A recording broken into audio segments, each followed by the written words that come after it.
আসসালামু আলাইকুম।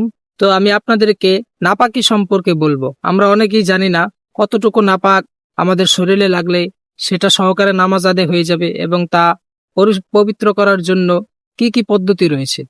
তো আমি আপনাদেরকে নাপাক সম্পর্কে একটু পরিচয় করে দেব। তো নাপাক হচ্ছে দুই ধরনের, একটা হচ্ছে নাপাকে গলিজা আর একটা হচ্ছে নাপাকে খফিফা। নাপাকে গলিজা কোনগুলো? রক্ত, মদ, তারপর হচ্ছে যেসব প্রাণী খাওয়া যায় না সেগুলোর প্রস্রাব এবং মানুষের পায়খানা, এগুলো হচ্ছে নাজাস্তে গলিজা। আর খফিফা কোনগুলা? যে সমস্ত প্রাণী খাওয়া যায় যেমন গরু, ছাগল, এগুলার প্রস্রাব এবং এগুলার পায়খানা, এগুলো হচ্ছে খফিফা।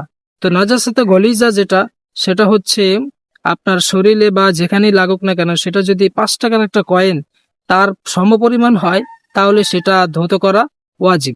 আর যদি তার চেয়ে কম হয় তাহলে সেটা ধৌত করা ওয়াজিব নয়, সেটা সহকারে আপনি নামাজ আদায় করতে পারবেন।